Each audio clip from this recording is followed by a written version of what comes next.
everyone, and welcome to today's meeting and Happy New Year. I'd like to begin by welcoming those members of the public and press who've joined us today in Huntingdon, and also those who are watching the meeting on our live stream. The Combined Authority allows filming and photography at its public meetings, so please feel free to take pictures and use social media during the meeting. Can I ask, though, that everyone present turns their mobile phones to silent or vibrate while the meeting is taking place? There are no fire drills scheduled for today, so if the alarm sounds, I'll adjourn the meeting and we'll all move to the muster point, which is in the High Street. I would remind members and officers that the meeting will be recorded. Okay, so we start with apologies for absence. Governance Manager, do we have any apologies?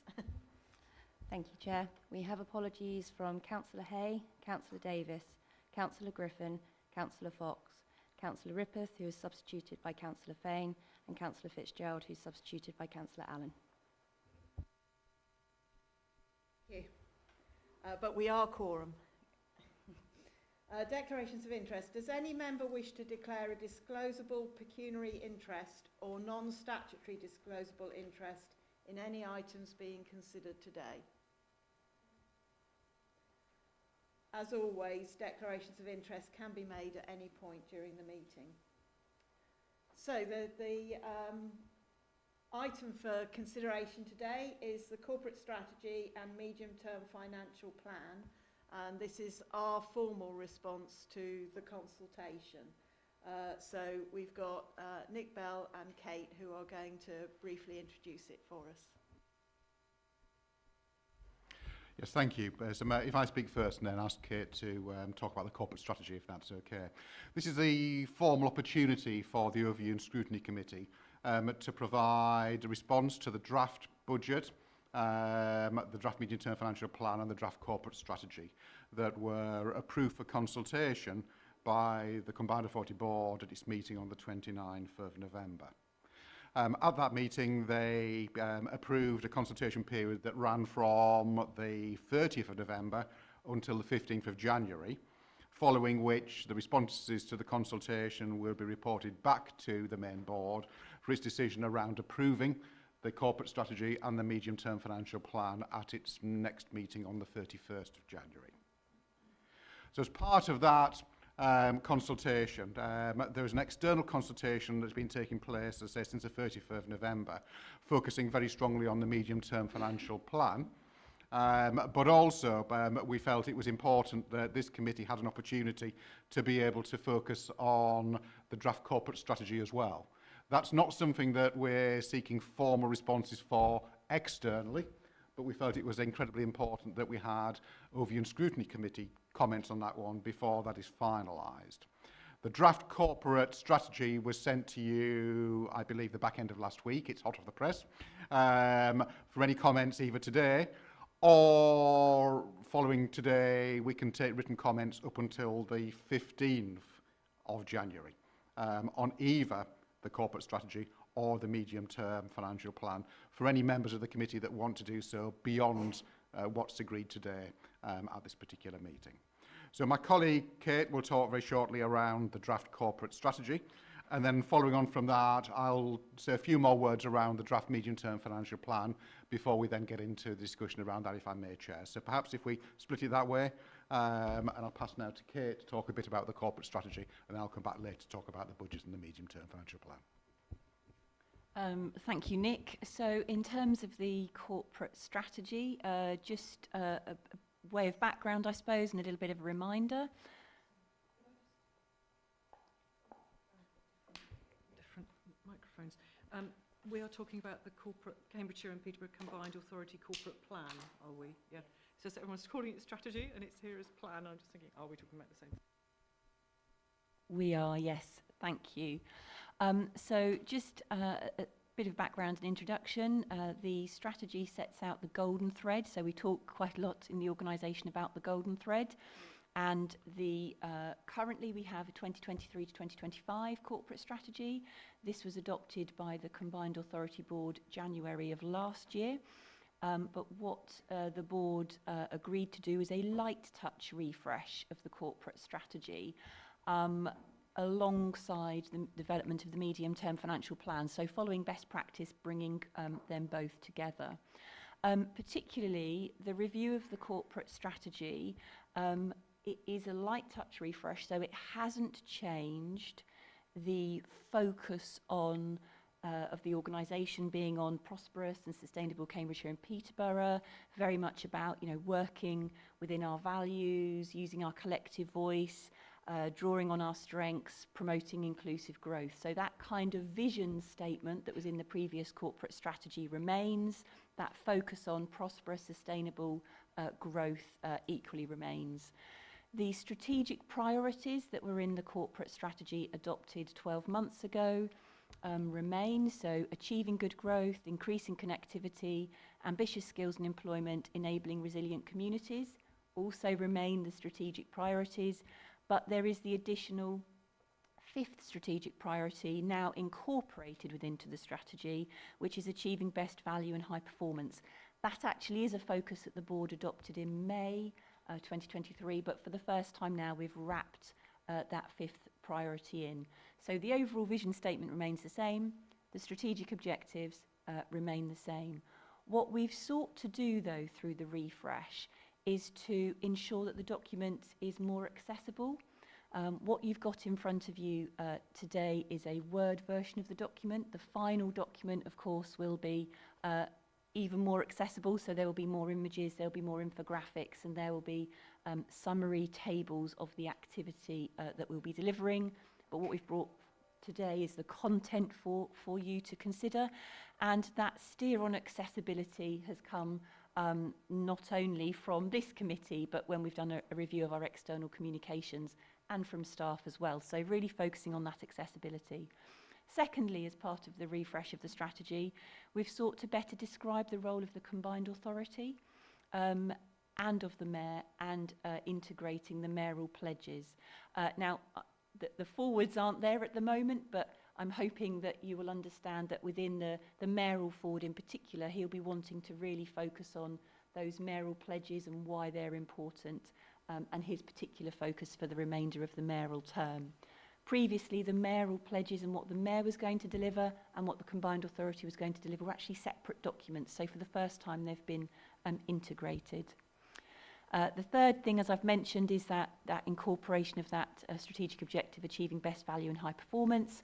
And we thought that's important because actually that enables us within our corporate strategy to describe the next steps in the inclusion of our improvement activity. So moving beyond kind of where we are now, and as we strive to move from good to great, it's important within that corporate strategy that we capture that. That's not in that current version at the moment. Fourthly, wanting to better describe the combined authority's commitment to equality, diversity and inclusion. We felt that was perhaps a bit hidden previously, and I think some comments around thinking about the support that we provide to care leavers, for example, more clearly articulated in that strategy. And finally, what we have done is align the outcome measures and the metrics that have now been adopted and included in the recently approved corporate performance framework and report. So where those have been worked on over the last 6 months, they have now been lifted and incorporated into that strategy. So we've sought to bring, in effect, a number of things together.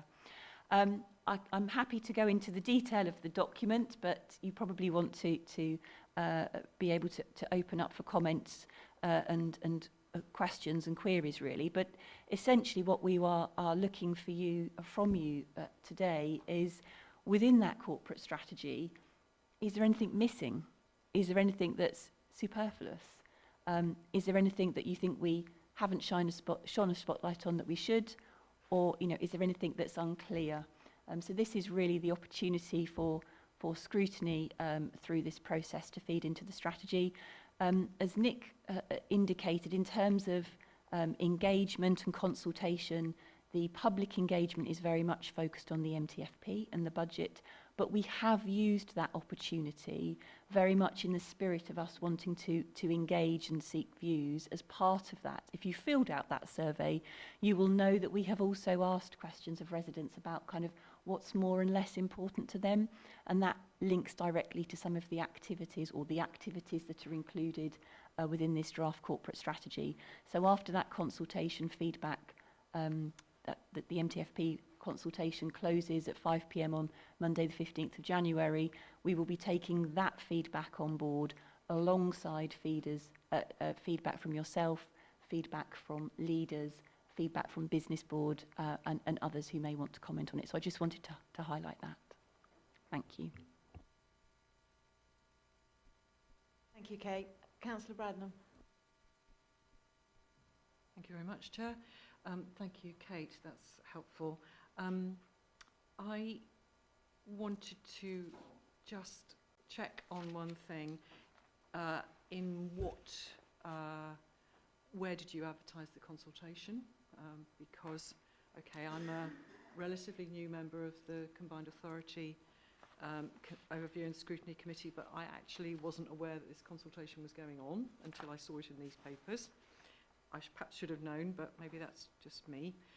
And the other one, I was slightly surprised at 5.1 in the agenda paper to see there are no direct, I appreciate you said no direct financial implications from the issues contained in the report, but I did think there is the small matter that this is how we spend the entire mayoral budget, you know, that this is the oversight that we have is how we monitor how the mayor spends his entire budget, and I did think it might be worth mentioning that in there. Thank you.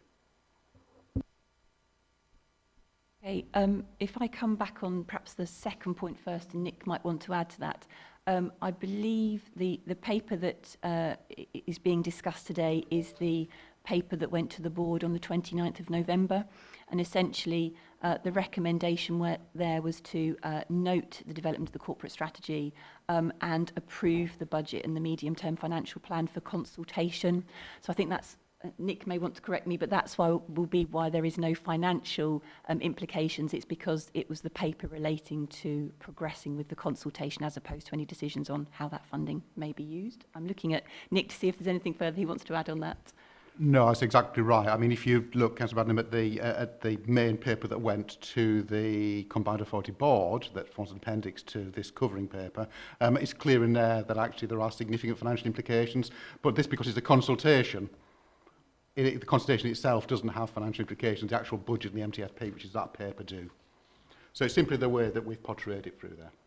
But you're right, there are significant financial implications, but they're in the appendix. The point I'm making is we are looking at it because we're the Overview and Scrutiny Committee.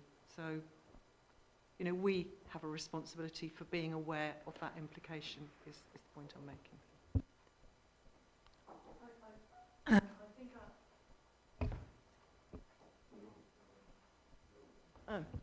I think I maybe have caused some confusion because I thought, Councillor Bradnam, that you were just coming in on the corporate plan, but this item is looking at the corporate plan and the financial plan, and we haven't had the presentation on that yet.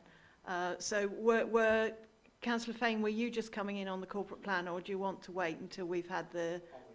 Wait, okay, we'll move on to the financial plan presentation. Apologies, everyone. Okay, sorry. Yeah, just a small point in terms of the consultation. I did look at it, and I noticed we didn't have a free post on the consultation thing. So I just wondered how many paper responses we've had because of that. I'm just sort of thinking for members of the general public is that the likelihood of wanting to fill out a survey in the first place is kind of low, and then if you have to post it at whatever it costs to post something, that seems unlikely. So, my question. Have you gone?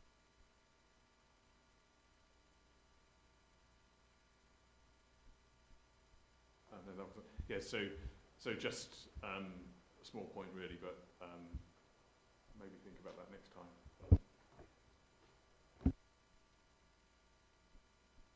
Thank you. Sorry, they're a bit slow, these microphones get on. I think it's a very valid point, and absolutely will consider that, because we're always taking opportunities to be able to improve the consultation process. And I'll feed that back to my colleagues in the communication team who developed the process in terms of the actual consultation itself. But thank you for those comments. Sorry, are you coming in just on the corporate plan, or shall we move on to the presentation on the finances? I just wanted to ask a sort of related question to Councillor Hassel. Do that? Yeah. So, do you consider that the responses you get in your consultations are statistically significant, and do you take that sort of statistical significance factor into account, or as I suspect, are you just happy to get any responses you can and work with what you've got?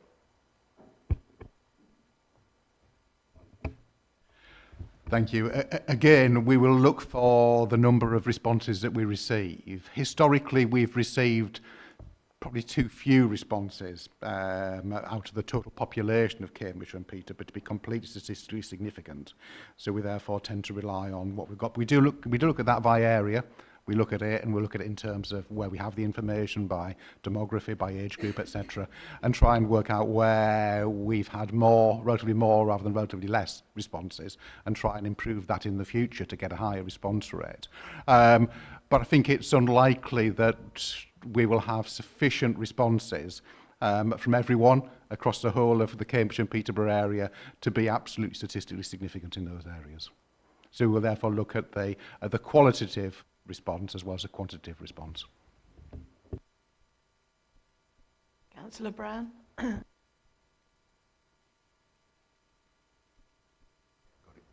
One very specific point and question on the corporate plan. It's on page 22. What we're enabling resilient communities and what we're doing in 2023 to 25. And it says we're delivering over 600 affordable homes by 2025. I thought, maybe I'm mistaken, that the CPCA had actually pulled out of providing homes and houses. Am I wrong?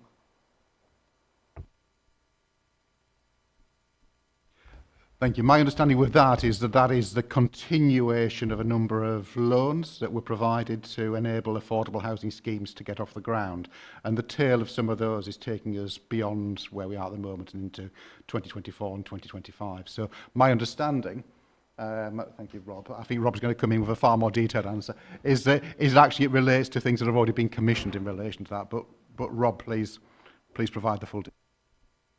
Yeah, just really a minor clarification. The principle's entirely right, but the loans are fully repaid. The loan portfolio is complete. It's grants that are being paid out still, and it's the tail end of the grant programme that's continuing for the next few years.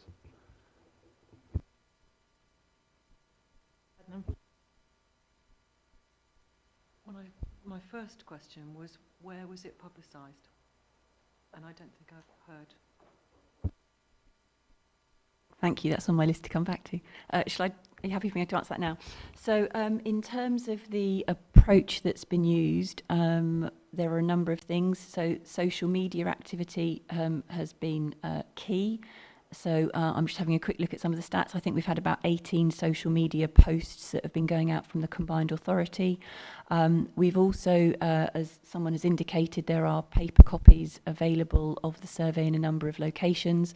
We've sought deliberately to work with the constituent councils and comms teams in constituent councils to try and promote the consultation further, and actually it's the work with the constituent councils that has identified those locations that would be best for us to actually leave copies of paper surveys.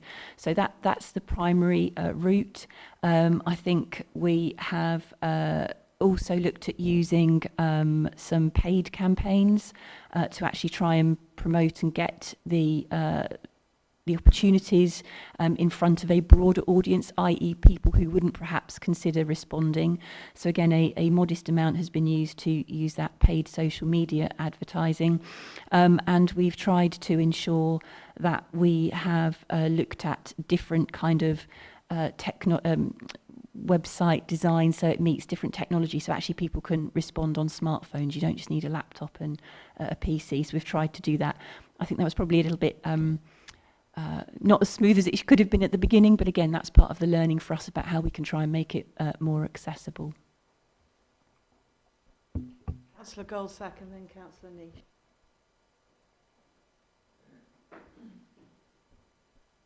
Thank you. Kate, you mentioned in your speech that you've now got a single point where the Mayor's ambitions are going to be tied in with those of the corporate plan. Yep. I think the purpose of this exercise is for us to advise you to, can you absolutely highlight that when that comes forward? Can we make sure that that's absolutely seen? Because the preposterous situation of two separate documents was just lunacy. So we really need to know and make sure at the end of the day that the plan that everybody's agreed to has been agreed to and is backed by the Mayor, because you had to go to two documents to understand that last time. Absolutely, we agree with that. And what I had hoped to be able to share with you was, in effect, almost a plan on a page. So what we're trying to achieve for this corporate strategy, to just make it much more accessible and easy for people to see, is more or less the 5 strategic objectives and then the mayoral ambitions, so that you can kind of read across and you can see where they come together. So that's what we're reaching for. So thank you for reinforcing that as an important point.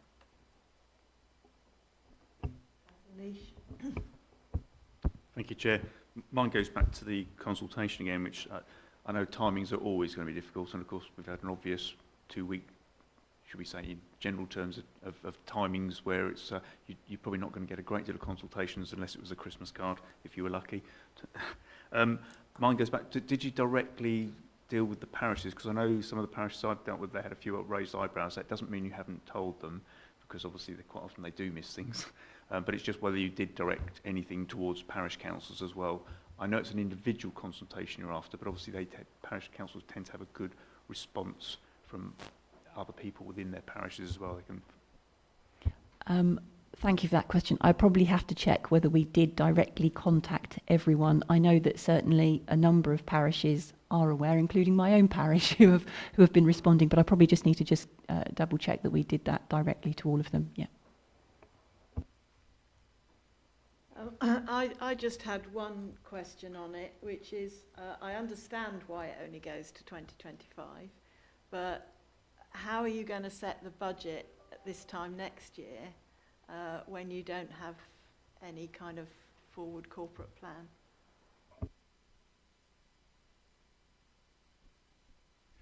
Thank you.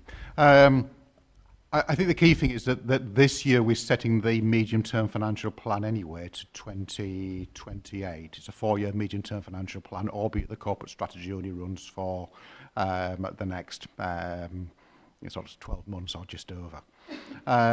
So the key issue is that the MTFP itself will have the opportunity to be flexed and changed in future years depending on the key corporate priorities. The likelihood is that at the next time we set the budget, which would be immediately prior to the mayoral election, we will set that on the basis of the existing MTFP and the existing corporate strategy. And then depending on the outcome of that mayoral election, the decisions could then be changed thereafter in terms of the corporate strategy or the medium-term financial plan, depending on the outcome of that mayoral election. Because none of us, of course, in this room would know what the outcome of that is going to be until that point. So we have the ability to be able to flex that after that point, but we'll set next year's budget at this time next year on the basis of this corporate plan and the MTFP. But there's opportunity to be able to flex that after May 25 if required. Any other questions or comments on the corporate plan?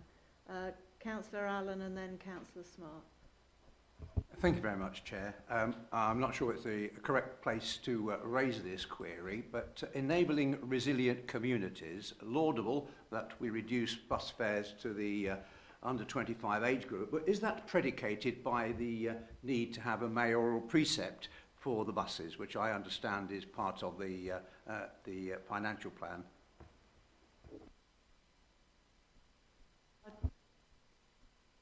Don't mind, Councillor Allen, I'd rather leave that till we've had the presentation on the finances, because I think that's going to be quite a significant discussion topic that we need to have. Councillor Smart. Right time or not to ask, but on 4.6 about the 4% increase in the salary bill, is it the right time now, or do you want to do it later? I think it sounds like we need to go to the finance presentation, and because the questions are starting to get into that now. So if we could have the finance presentation, thank you. Thank you, Chair.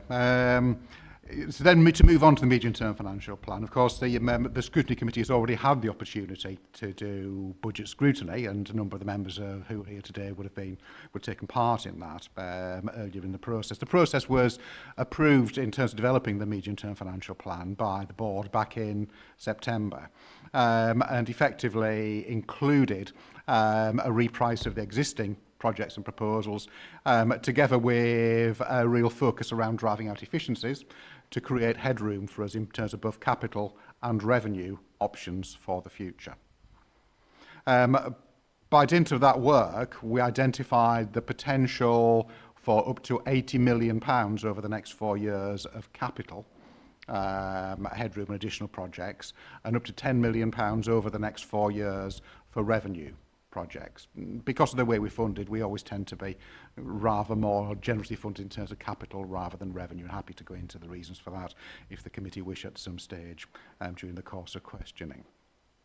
So those proposals we then consulted through the leaders and constituent councils in relation to strategic allocations of those funds, and we asked them at that stage, there was no bidding process, but we did ask them, did they have any particular issues or proposals that would link up to those strategic priorities, and where there were clear priorities that did, and they met our strategic aims, they were included within the programme.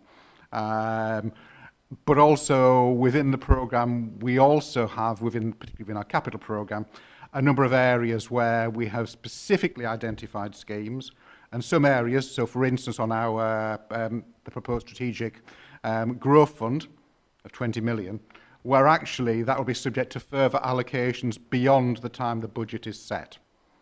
So what we will do with that, for instance, is that we will then go out at some stage over the course of the next few months and ask again constituent councils for specific schemes that will link to that, together with our business board, so that we can then allocate those funds out in the future. So what we have through the capital side is partly specific projects, so things like the March junction work, the work around the A16 in Peterborough, and a number of other schemes that come up as part of specific funding, and a number of areas where the funding will be dedicated to certain areas and issues, but where actually there needs to be a further allocation process. So I've mentioned the Strategic Growth Fund already. The same issue will be there for our, what we call the Levelling Up Fund, which is very much to help communities across the area who are potentially not benefiting in the same way from economic growth that others are, to be able to actually increase the support into those particular areas, and our climate fund as well, which again is focused very strongly around supporting our climate action plan and climate strategy. So those are areas that we'll need to allocate in the future, but actually this budget and medium-term financial plan is about putting the resources in place so that we can then do that allocation. Similarly, if you look at our transport schemes, some of the work in there, for instance, around active travel, again, is not identified specifically in terms of schemes, the bulk of it. That will be further allocated into the future. So effectively within the capital programme, we have a combination of some very specific schemes and a number of areas that we will allocate out over the course of the next year or so, the remaining funding that lies within there. On our revenue schemes, as I say, that's significantly lower in terms of the percentage. And £10 million of headroom prior to any budget option, and the budget option, which I'll talk about shortly, is the one around the potential precept that may be considered. So prior to any precept, there is £10 million of revenue headroom over the next 4 years. And again, we've identified a number of areas that we believe link closely to our strategy and strategic plan that Kate has just talked about and you've considered, that we're proposing that that £10 million be used to fund. The largest of those, coming back to Councillor Allen's comment, is actually around the £1 bus fares. So that is, the aim and intent of that is to fund that through existing resources and not through a mayoral precept. I can talk, and I'm happy to talk around any more of the specific schemes on revenue, subject to any questions and details that come through further on. But if I could just briefly move to the precept. When the draft MTFP was agreed and approved by the board on the 29th of November for consultation, one of the things that was clear in the report was that there would be a budget option. The budget option would look at how we might fund additional bus routes and more frequent services on existing bus routes across the whole of the geographic area of the Cambridge and Peterborough Combined Authority. And that to do that, there were a series of options for us to be able to fund that. However, the only option that potentially lay within our direct gift as a combined authority was that of using a mayoral precept. And therefore, an option to consider a mayoral precept increase of £24 per annum on a Band D property that would then fund a significant increase in terms of the numbers of bus routes and the number as a frequency of services on existing routes. As part of that, we've also been consulting with the public around if there was to be an increase in the precept, and therefore if there was to be more routes, what routes they would like us to see enhancing. And again, that will be part of the consultation responses that we provide to the board for its decision on the 31st of January. But just to make the Overview Scrutiny Committee clear, the decision about the precept is a mayoral decision as opposed to a combined authority board decision, because there is a combined authority budget and there is also a mayoral budget. It will be the mayor who decides around the precept, and the relevant requirements for that for the mayoral decision to be enacted are laid out in the combined authority order from 2017 that set up the combined authority, which is that unless 2/3 of the board veto that mayoral budget, the mayoral budget, whatever the mayor would decide to do, will pass. So again, I just thought it was useful at this stage to make the Overview Scrutiny Committee aware that there will be two separate papers, or potentially two separate papers, depending on what the mayor decides to do, to the board on the 31st of January. There will be the normal combined authority budget, and then there will be the mayoral budget. And it's the mayoral budget that will include, if the mayor decides to do so, the option in relation to increasing the precept. Happy to take questions on terms of either the capital allocations, the revenue allocations, the potential of the mayoral precept, or any other issue that Overview Scrutiny Committee would like to ask in relation to the budget and the budget consultation. I believe, Councillor Smart, you are going to ask something in relation to the 4%, and happy to answer any questions on that one or anything else that may come through. Thank you. Let's start with Councillor Allen. Did that answer your question?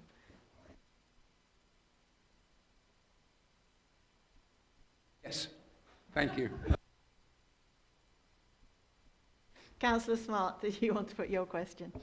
Concerned about costs, so 4.6, it says pressure, as we know, on budgets, and the pay budget for it is 4% per annum for 24-25, and for every year thereafter. I presume that means 4% for every year thereafter.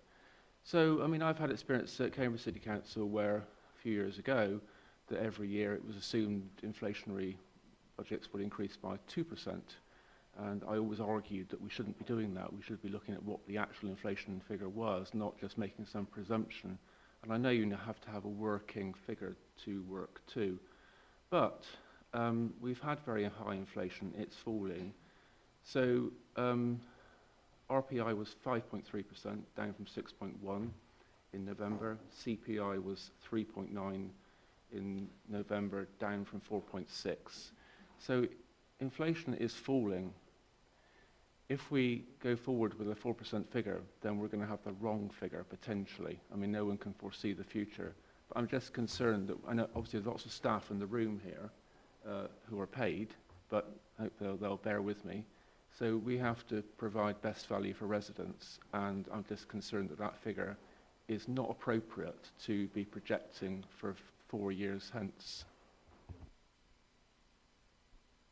Up this first, and then maybe ask my colleague Rob Emery to come in with a little bit more detail. This was based at the time we pulled it together, which is around the middle of November for the board on the 29th of November, was the best estimate that we had at that time in terms of the likely pay increases that would potentially come through over the course of the next 4 years. This year, the total cost to the combined authority of the pay increases that were agreed this year on a national basis will cost us about 5%.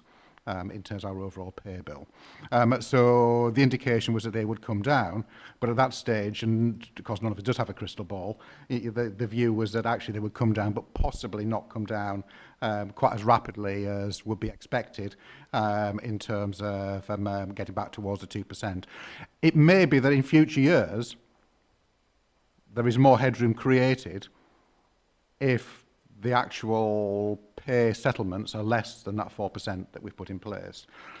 But one of the things that I'm always keen to do as a Section 73 officer, which gives me some statutory responsibilities, is to make sure that I'm being prudent when I'm looking at an assessment in terms of the likely potential costs and likely potential income for the combined authority. The very first thing for me to do would be to say there's far more money out there than there is, and then suddenly find that the combined authority had not the sufficient resources in the future to be able to do what it needed to do.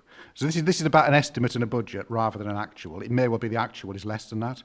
If the actual is less than that, that will give us some further options for headroom in the future to potentially be able to invest in other areas and other issues. I mean, certainly, you know, sort of if you, it's absolutely up to the Scrutiny Committee to make that comment back if you wish to the main board to consider that.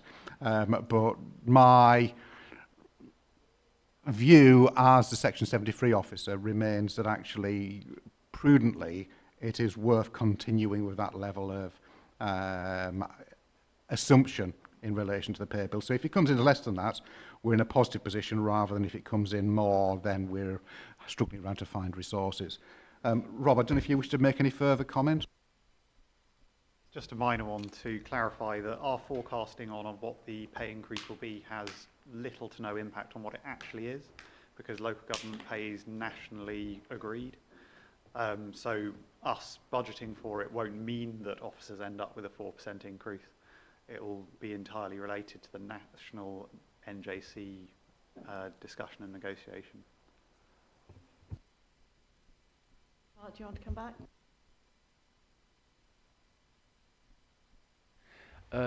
Good answers, thank you very much. Thanks, Chair. Just briefly come back to say the answer was good from the first officer, but just to say he slightly missed my point, which was when he said going back to 2%, I specifically wouldn't want you to go back to 2%. I would want you to go back to a figure that was appropriate, not a figure that is randomly chosen as a good number to go for. And secondly, just to be clear, so over the 4 years, that would be a compound interest rate of 17.3% increase in salary bill. And, you know, I suppose the bottom line in all that is, can we afford it? But I'll leave it there. I've made my point. Thanks very much. Thank you. Councillor Bradnam. Thank you, Chair. My question, and it might just be that I've missed it, but and it may not be for us as a combined authority to deal with this, but my question was, I'm a bit surprised that in the capital planning pages on page 20, when we're talking about transport, there doesn't seem to be any mention of provision for funding for electric charging infrastructure. And I don't know if that's because we don't deal with that, but we do need to make provision for that. Provision needs to be made, and I just wondered where that would fit.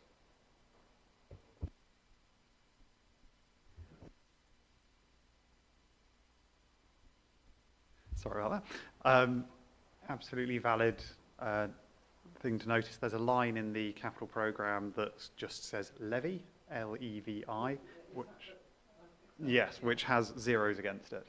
That was because we didn't have the number when the draft budget was confirmed. We had an indicative allocation from government. We do now have that number in, and in the final budget, that will be in there. I think off the top of my head, it's around £3.5 million. So we do have a remit, we have funding from government, and there is a programme to deliver it.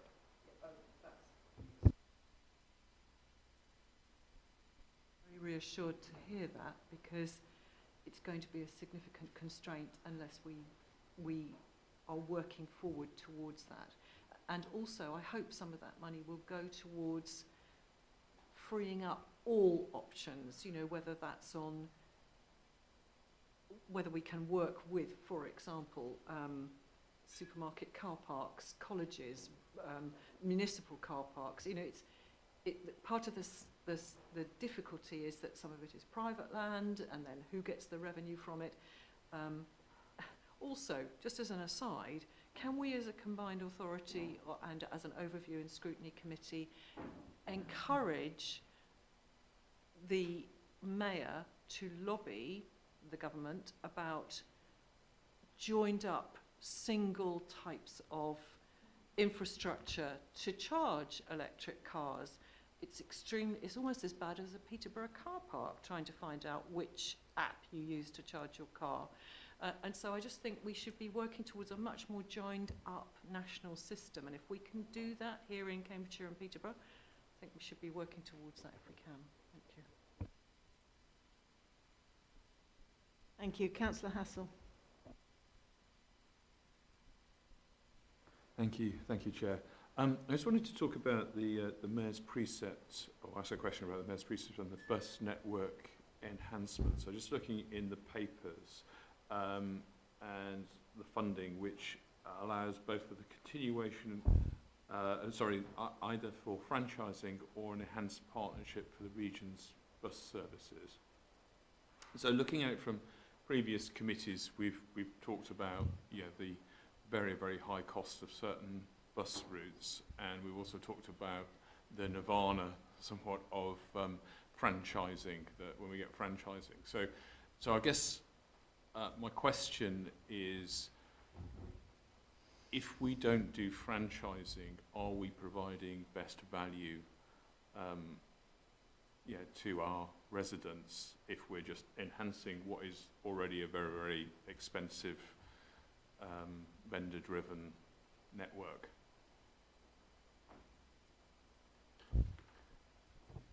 Thank you. I think it's an excellent question, and one that we will absolutely have the answer to by January the 31st at the board, because we currently have, in the November board, it was agreed that we move forward to have the business cases for both franchising and enhanced partnership audited, and they're currently being audited by an external auditor to ensure that actually those business cases are accurate and reflect where we believe that actually an enhanced partnership or a franchise would be. The likelihood is that, and again, I wouldn't want to say with any definitiveness until we've had that audit in place, and we haven't yet had the full details of that, but we will before the 31st of January. But the indications are that there will be a level of investment above which franchising provides better value for money, as opposed to a very low level of investment where potentially enhanced partnership may. So again, it will be a question of where that line is drawn and how much investment the combined authority wishes to put into that to provide the value for money into the future. But again, that's something I can't give you a definitive answer on today. We don't yet have that information from the auditor. We anticipate that that will come through to us within the next couple of weeks and be ready to report to the board on the 31st of January. Thank you, Chair. If you can just come back on that one, sorry. So if my understanding is correct, is that we sort of think that franchising is probably going to be the value for money option, but there's no possibility, therefore, that the precept will go forward with, as it currently is stated, as it could be either or. I think my concern would be if we went ahead you know, with the, you know, the low value option. But I guess that's one for the board rather than overly in scrutiny. But it's just an observation. Before I call Councillor Goldsack, I'd just like to take the committee's feelings on this.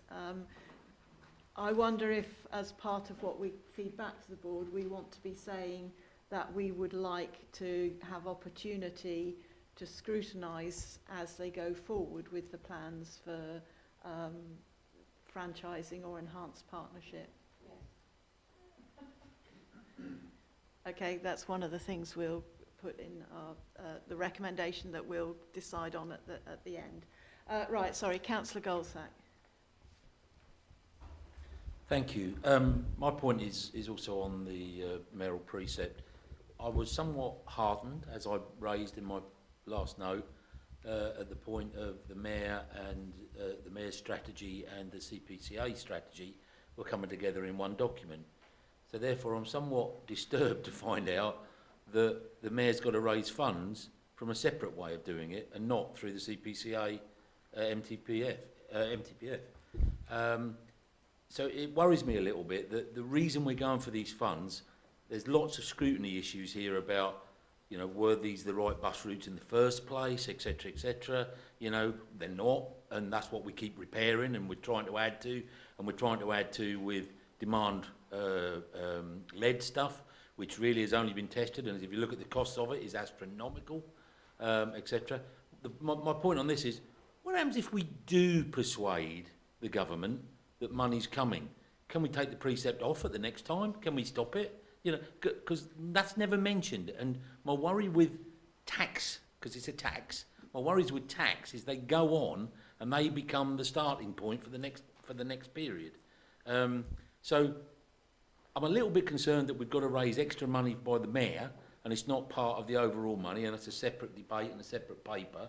I think that's of concern. But my real point here is, had we done the job correctly in the first place and raised the money from the government, which was there for our taking, we wouldn't be in this position. So what happens if we do that right in the when we do that right in the future and we do get it? Thank you, Councillor Goldsack. Just a couple of responses to that, if I may. The first of which is that the issue about the mayor's budget is one that we're forced to do legally. It's part of the order that set us up in 2017. All other combined authorities do the same thing. If they want a precept, that has to be done through a mayor's budget rather than the main combined authority budget.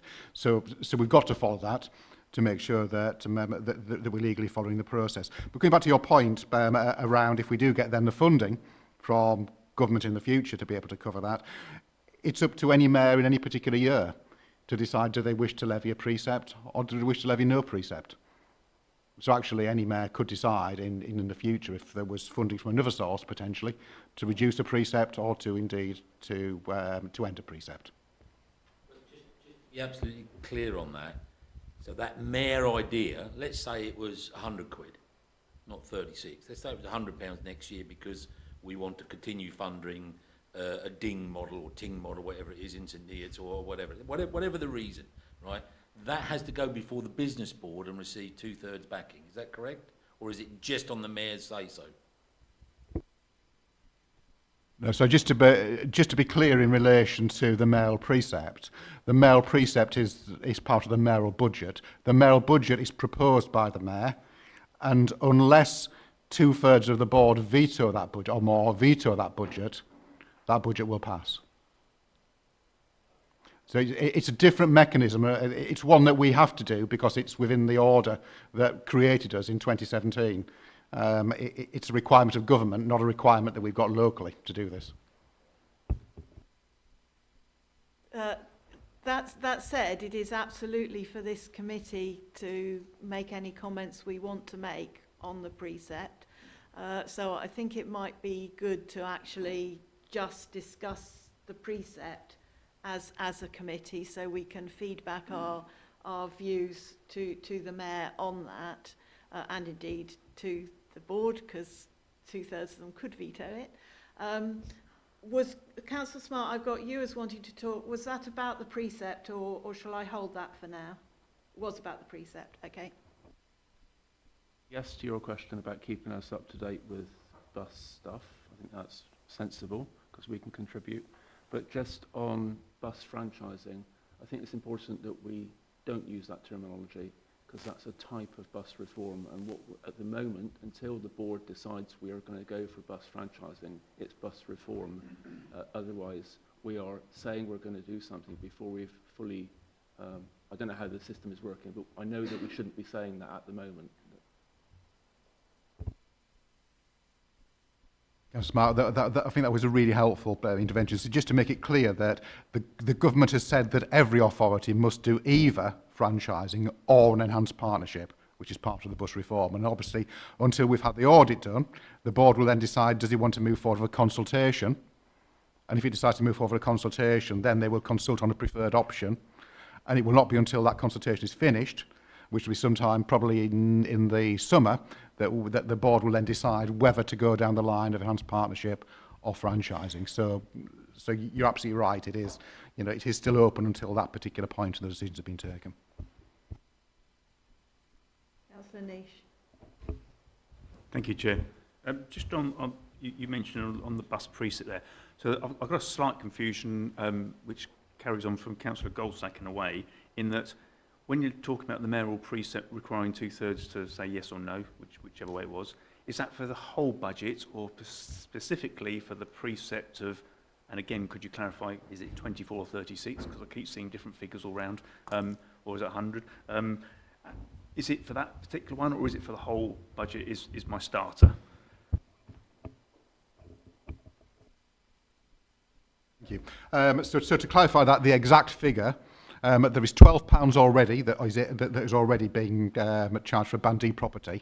The proposal is to have a further £24, so that would raise the figure to £36 for a Band D property. So then in relation to the voting requirements, the mayor's budget, which encapsulates any precept plus the cost of the mayor's office, they're the only things that come through the mayor's budget. That is the one that is proposed every year by the mayor and will go through unless there is a 2/3 veto of that. So 2/3 of the board, the voting members of the board, would need to vote against that budget for it not to go through, depending on what the mayor would decide to propose on the 31st of January. Thank you, Chair. And I suppose that the next one is talking about the precept. I think it's quite difficult as a scrutiny to look at, is that good value for money? Is it not good value for money? Because there is no information that I've found as to why is it 36 as opposed to 100 as opposed to 12. It's that one of, it feels to myself, and was it to others to say, it's just plucked out the air because there doesn't seem to be any scrutinised figures that say this is what we do and this is what it's going to cost, or we could do this and this is what it will cost. That would be my view, is that it's really difficult from a scrutiny perspective to look at it in any detail because there is no detail. Thank you. That detail will be presented again because there's not an opportunity for overview scrutiny to look at this. This is a formal opportunity to respond to the consultation. There's a further opportunity on the 29th of January at your meeting then, at which stage we will have the full detail in relation to the responses and know which routes are likely to be funded as part of that precept. So there'll be an opportunity then to have that more detailed view in relation to the routes that would be funded by any precept that the mayor may decide to propose. At the moment we're consulting on a precept of up to 36. That doesn't necessarily mean, I guess it would depend on what the mayor wants to do and wants to propose at that stage. So does the committee want to express a view on the precept today, or do we want to wait till the 29th when we at least see what the proposal is? Councillor Brown.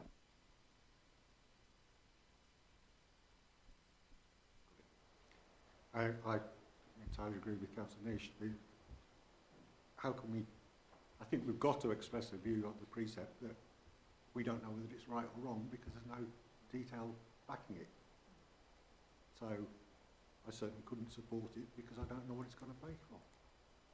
And another comment on the mayor's budget. I think that keeping office expenses, accommodation, etc., constant over the next 4 years is a mistake, because I'm sure costs will go up on those as well. Do you want to respond to that?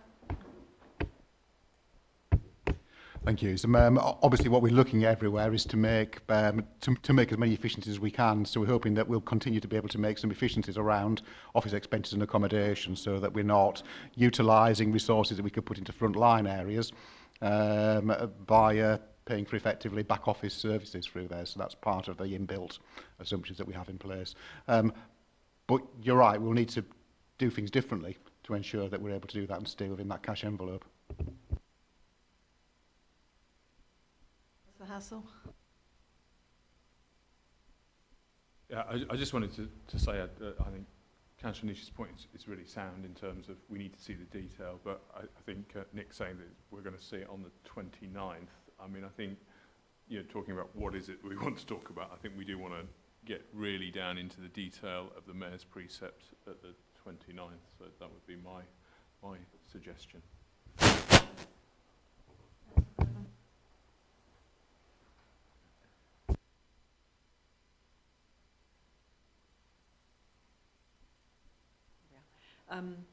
When might we see the papers for that? Because if we're considering whether something is best value for money and whether raising a mayoral precept for the purposes intended is good use of the money, it would be useful to have a sight of the papers before they're, you know, if we can, a bit before they're published or as soon as possible, something like that.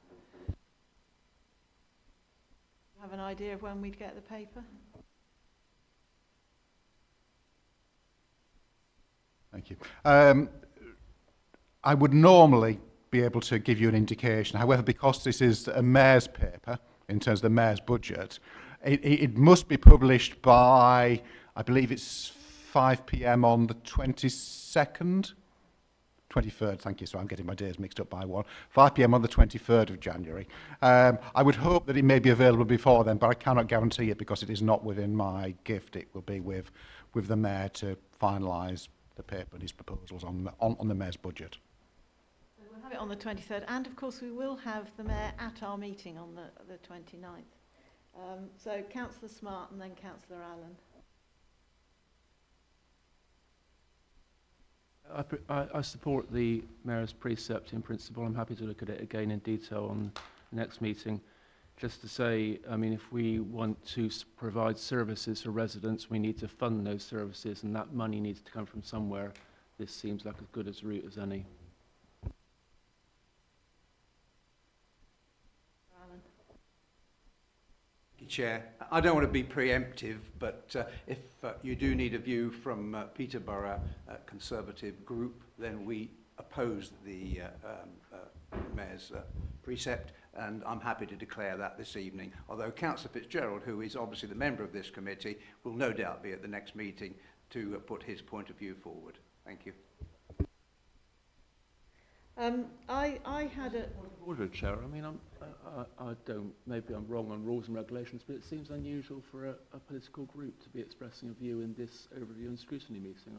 I thought we were all members of a committee and we expressed opinions rather than bringing a group opinion to this meeting. But I might be wrong, I don't know. I think that is a good point. We take the view of Councillor Allen, but we don't operate as political groups on scrutiny. You're absolutely right. Thanks for reminding me.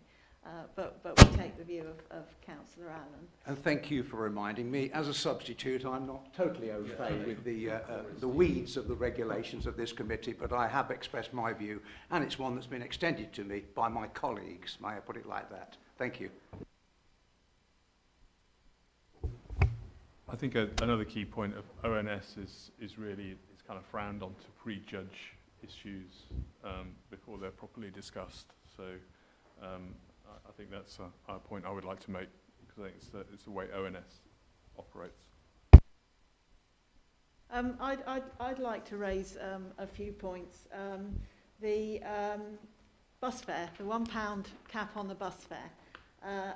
I think this is a brilliant start, and I really like the fact that it's for all under 25-year-olds, so it will help people in apprenticeships, people in the early stages of their careers. I think it's really good. However, I am slightly disappointed that it's going to be capped at £1 per bus journey.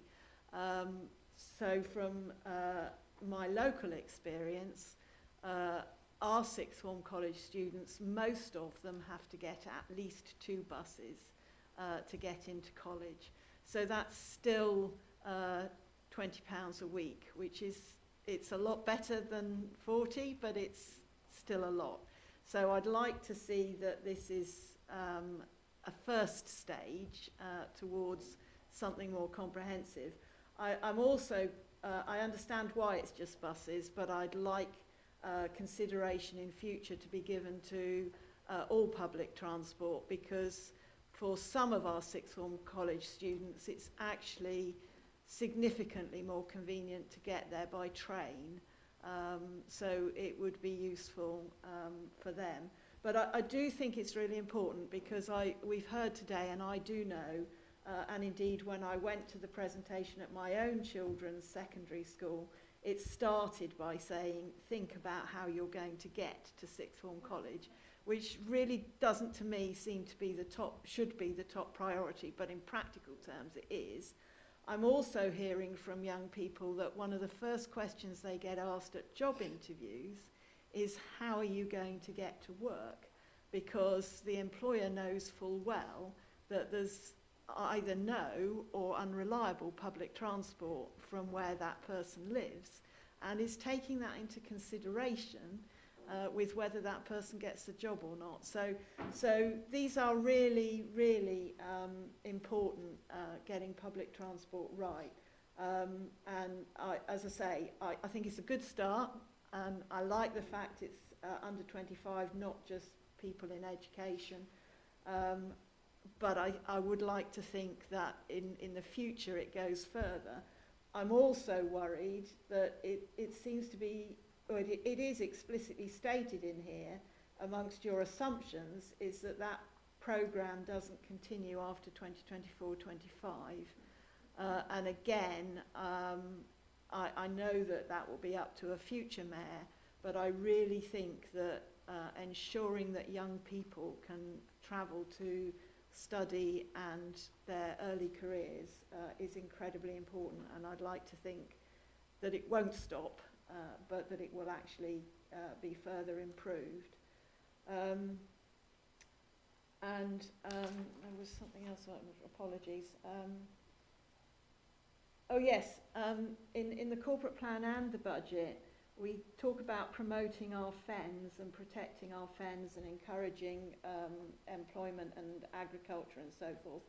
And we pick out that we have 2 infrastructure constraints, which are water and energy.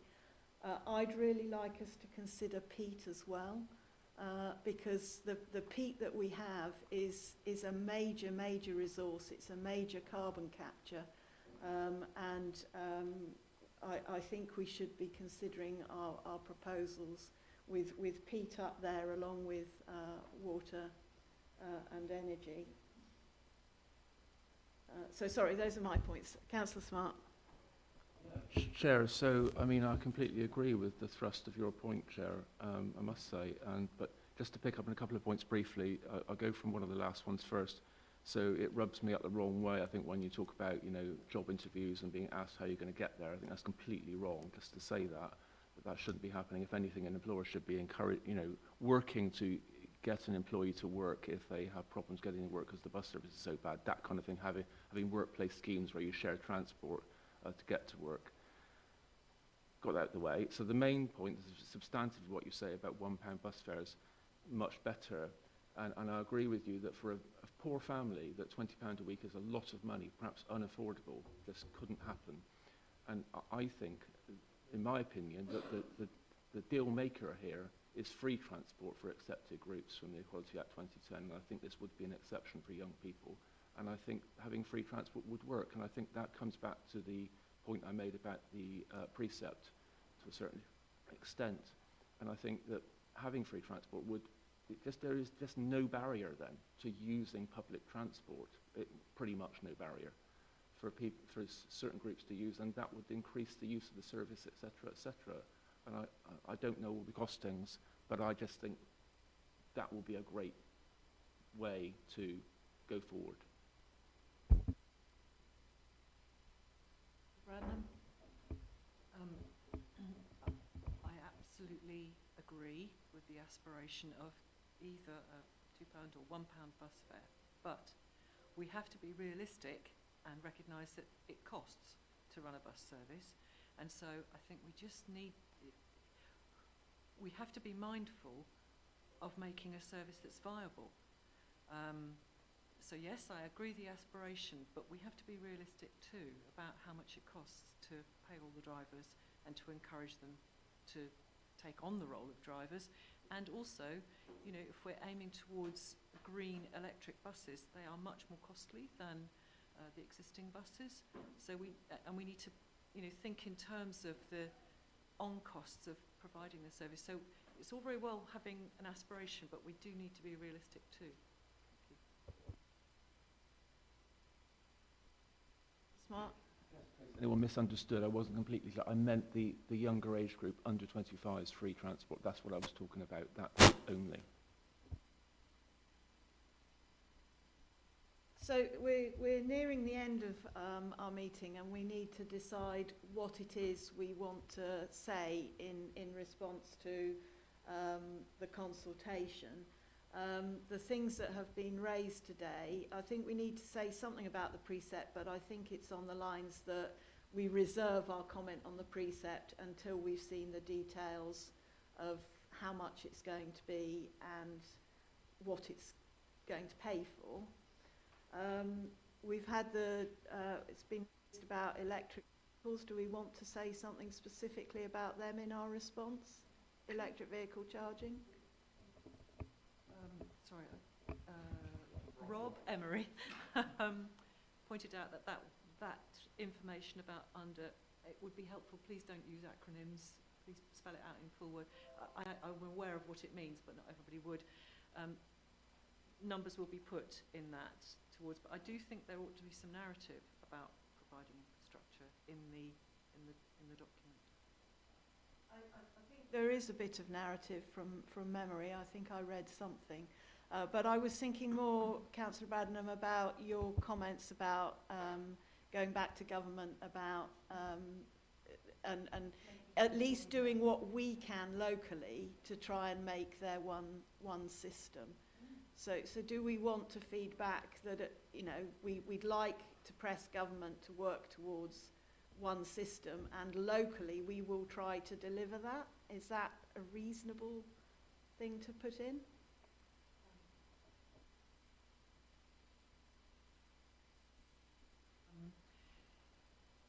That may not be within our gift, and I guess also there is the merit with more than one system that if something goes pear-shaped, you've got another system that you can use. I think... Sorry, I understood you were talking about one payment system. Yeah, I was. Yeah, sorry. And am. But on the other side of that, yes, that would be ideal if you could just go with one app and anybody could use it. Yes, ideal. But then if that one system went down, you'd have a real headache, wouldn't you? So while it's in its evolution, and it has evolved through basically private organisations, hasn't it? Company organisations. I can see that perhaps we have to live with it for the time being. But ultimately, I do think it ought to be, like, you know, the national grid, it ought to be, we ought to be asking that question about whether it can be made a more, a simpler system for people to use. Councillor Brown? Thank you, Chairman. I just wonder whether we might be sort of muddying the waters in our response to the budget consultation by going into that kind of detail on electric vehicles. On the other hand, we've got the Mayor coming to the meeting. You asked earlier on if there was things we wanted to put to him to raise as questions. Why not take that route rather than putting it in our budget response? Councillor Hassel? I just think it's important with the budget response, particularly about the precept and the sensitivity of it. And I think we've talked about quite a large increase, and we've talked about value for money. So I think we need to make certain that we have the necessary facts in front of us so that we can question the mayor, because it looks like it's going through a different process. And sort of like if Nick had been here, you'd very clearly know what we want to see, and we want to see. So we have had some very, very expensive bus routes and things like that. So I think we need to know whether, from a scrutiny perspective, is whether we as a scrutiny committee feel that it is genuinely delivering value for money, and that we need to take that into account of not just how much it costs, but what social value it's delivering and things like that. So we need a really good report on the precept, I think is what I'm saying. Yeah, so if we say we reserve our comments until we have it, and we'd like to see a robust, detailed report. Yeah. Councillor Niche? Thank you, Chair. It's just almost to add to that, because any increase in precept for whatever is always a concern, I think. And I think this one is particularly an intriguing one, in that it's not that perceptive. So I think it is that reserved comment that we do need to have, because I think in general, no matter what it's for, it needs to be scrutinised as to why is that any precept being placed, whereas previously there hasn't been one. So is there anything else we want to say on the budget as it sits before us?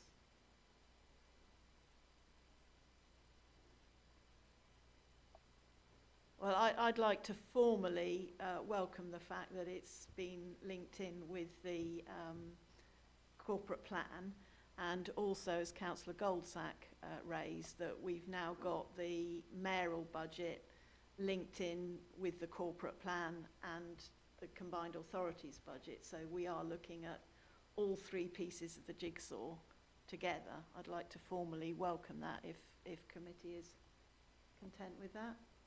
Chair, that wasn't my understanding. My understanding was they were coming as separate papers. So I think that's different. They are coming as separate papers because we have no choice. That's how the law is set up. But they are all coming together as a package. So we're looking at them all together. Right, it's a good game, this one, isn't it? I think the real issue is as we've been told by the officers here, the earliest we're going to get visibility of information that we've not seen is about the 22nd, 23rd, I think you said. Sorry, I got that wrong. That gives us 5 or 6 days, if we haven't got anything else to do, to go through very complex information that we've not seen before and understand, to come up with questions as an ONS group to put to the board who are sitting on those papers 3 days later. It's just an impractical solution, isn't it? You know what I mean? We can't really add value to those things. But yes, we can ask Nick those questions, but then what? You know what I mean? We're then going to take those questions to the board. I think they sit 3 days after us. 2 days after. There you go, even better. 2 days after us, and I just don't like being set up to fail. Can we really add value? I mean, we make the report as robust as we can. I concur with the welcoming it. I've got no issue with that. Welcome them all coming together. But give us as much narrative as you can possibly give to support numbers. Because just seeing 36 and not knowing why, not knowing the route with 3 passengers on, but they are absolutely critical, but they cost us 200 quid a week, or 200 quid a journey, etc. We need to know that information to be able to scrutinise it. I think I made my point. Smart. Yeah, I completely agree with Councillor Goldsack. I mean, I think we've had that conversation before in this committee about the logistics of bringing papers to us and then we producing results and giving them to the board. And I mean, I think if officers have anything to say about that, about whether it's a desire by us, but it's not a possibility by them to do that, then that's fair enough. But we've not heard that, I don't think. But just practically speaking, going back to the main point, is that it's not going to work very well, as Councillor Goldsack has said. It could work better, much better, given a different set of logistics, I think, around the timing of these things. So it seems common sense to me. Officers want to comment on the timetable, or is that something to do outside the meeting? Possibly at the moment, all I can say is that colleagues, certainly through Edwina and other colleagues within the Legal and Democratic Services, are looking to see if there's opportunities to be able to improve the timetable for next municipal year. So actually there may be more time then between overview and scrutiny and the board, but that's not yet worked through, I believe. So it is certainly one of the things that has come back to us, that sort of that would be something that would be ideal to do. I know that I don't know, Rena, whether or not you're closer than me in terms of the work that's going on this or around, but I know that Edwina is looking at that at the moment.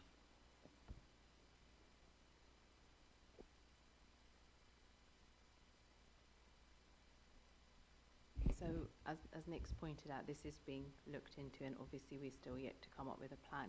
The only other thing I would like to point out is obviously before the board and obviously between the committee that we do have the Transport Infrastructure Committee going ahead next week on Wednesday. Reports are going to be released in relation to bus network and reform, the bus reform, etc. So obviously there will be some information in the public domain, perhaps in I know you're talking more specifically about receiving the reports at this committee, but I'm just making you aware, obviously, there's some other information that will be out there to perhaps help you going forward. Councillor Goldsack. Sorry? Oh. Councillor Kane, acknowledge my hand up. I just wanted to ask, although we're a pre-scrutiny committee, it did occur to me that presumably we have the option of call in after a decision has been made, do we, in any way? Yeah, we can call in. Yeah. So there is that option in the meanwhile, until such time as maybe the timing is adjusted, that we do have an opportunity to call in a decision if we're really unhappy with it. Not that we want to do that particularly, but it's an option. Councillor Goldsack, did you want to come back on? Well, I think what Rena's just shared with us is very pertinent, but I think I'm going to put forward a proposal of improving the output of ONS, and that is that if there are significant meetings between our meetings of operational stuff, is it up to us to go and find those reports? And because we don't know what we don't know again. I didn't know that meeting was going on. Is it up to me to go and find that meeting and find the report and then scrutinise it? Should we not, as ONS members, perhaps be force-fed those reports on the basis that this may be relevant to your upcoming meeting and the papers you're looking at? We presumably could ask to be informed at the same time as the committees are, that the papers are there. Again, I think this goes back to the rapporteurs, because we have two transport rapporteurs, and I would hope that they are on top of the transport committee meetings.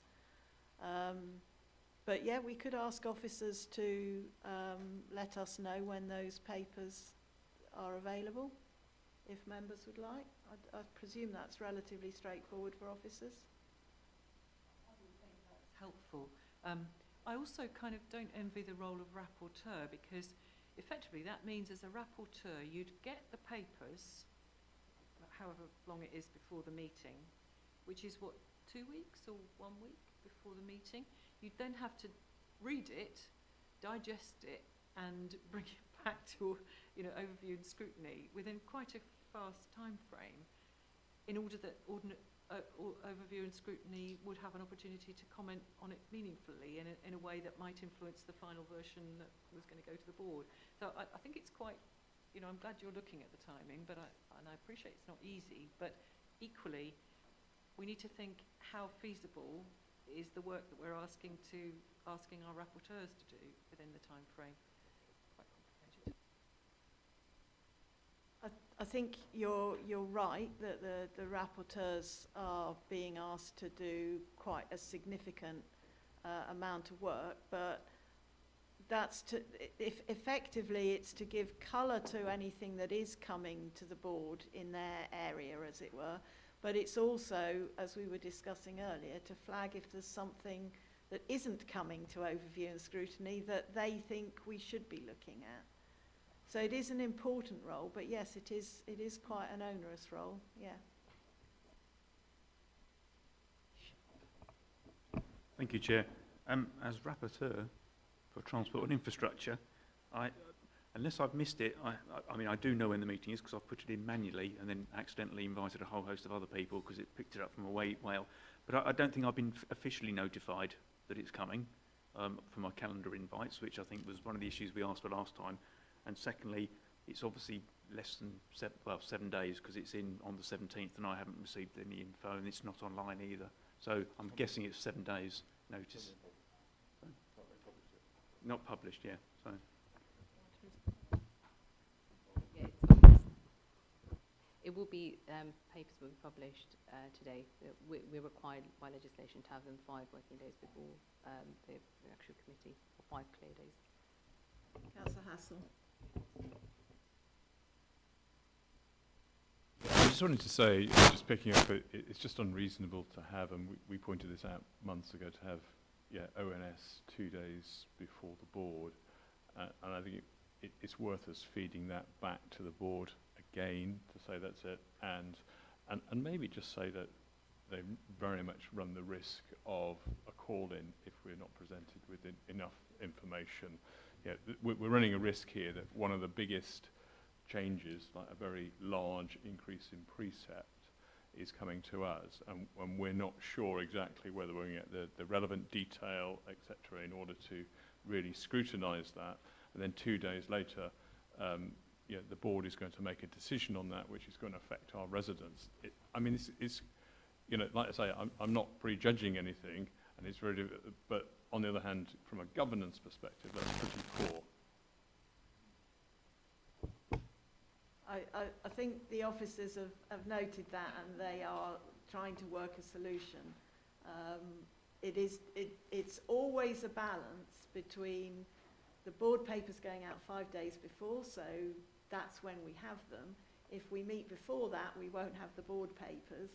And as you say, we meet it is very short. So the officers are trying to address it. It's a tail wagging the dog situation, and that's wrong. You just can't, whichever way you either pause, you do something, you can't make huge, literally hundreds of thousands of pounds decisions because we can't manage our calendar properly. Take your point. Okay, so do you have a wording for the recommendation? So, is this the one based on what meetings, or is that? No, this is the one for the budget, our response to the budget consultation. Yes, so you've got the reserving the comment on the precept and then the welcome.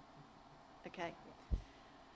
So if members are happy, we'll tidy up the wording after the meeting, but basically what we will be saying is we welcome the fact that they've brought the corporate plan, the mayor's budget and the combined authorities budget together, and we reserve our comment on the precept, and we want to see a robust, detailed paper justifying that to our meeting on the 29th of January.